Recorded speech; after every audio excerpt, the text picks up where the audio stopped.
Big Boss Malayalam season 7 live അപ്ഡേറ്റ്സിലേക്ക് പോകാം. ലൈവില് കുറച്ച് മുമ്പാണ് അനീഷിന്റെയും സാബുമാന്റെയും ടാസ്ക് അവസാനിച്ചത്. അനുമോൾ ആദ്യമേ ഈ ഒരു ടാസ്ക് ചെയ്ത് പുറത്തേക്ക് വന്നിരുന്നു. അപ്പം അനീഷിന്റെയും സാബുമാന്റെയും ആയിരുന്നു ആ ഒരു പ്രതലം കറക്കാൻ പറ്റാതായി, അവർക്ക് ചെയ്യാൻ പറ്റാതിരുന്നത്. അപ്പൊ ഇവരുടെ ടാസ്ക് ആണ് വീണ്ടും കണ്ടക്ട് ചെയ്തത്. ഈ ഒരു ടാസ്ക് ആദ്യമേ രണ്ടുപേരും വീലെടുത്ത് കൊണ്ടുപോയി ആ പസിലിന്റെ ആ ഏരിയയിൽ കൊണ്ട് വെച്ച് പസിൽ ചെയ്യാൻ തുടങ്ങിയിരുന്നു. സാബുമാൻ പെട്ടെന്ന് പസിൽ ചെയ്തു.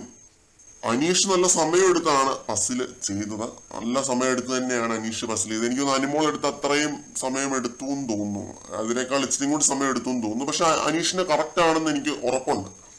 അനുമോളുടെയാണ് നിങ്ങളിപ്പോ ഈ കണ്ടുകൊണ്ടിരിക്കുന്നത്.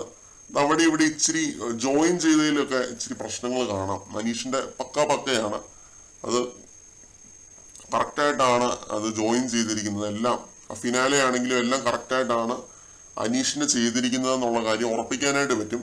സാബുമാന്റെ ബസ്സില് കാണിച്ചിട്ടില്ല. അതും കറക്റ്റ് ആണെന്ന് തന്നെയാണ് തോന്നുന്നത്. അപ്പോൾ ഇതാണ് ഈ ഒരു ടാസ്ക്. കുറച്ചുകൂടി പെട്ടെന്ന് ചെയ്യാമായിരുന്നു. പക്ഷെ അനീഷ് നല്ല സമയം എടുത്താണ് ചെയ്തത്. പിന്നെ ബിഗ് ബോസ് പറയുന്നുണ്ട് ഇത് കോപ്പി അടിക്കരുത് എന്നൊക്കെ ബിഗ് ബോസ് പറയുന്നുണ്ടായിരുന്നു. സാബുമാൻ പെട്ടെന്ന് തന്നെ ചെയ്തിട്ട് പോയല്ലോ. അപ്പൊ സാബുമാന്റെ നോക്കി ചെയ്യരുത് എന്ന് പറഞ്ഞായിരുന്നു. അത് അനീഷ് ഒന്ന് നോക്കിയിട്ട് കൂടി ഇല്ല കേട്ടോ. ജസ്റ്റ് ഒന്ന് കണ്ണിങ്ങനെ വെട്ടിച്ചപ്പോഴത്തേക്കും ബിഗ് ബോസ് പറഞ്ഞു കോപ്പി അടിക്കരുത് എന്ന്.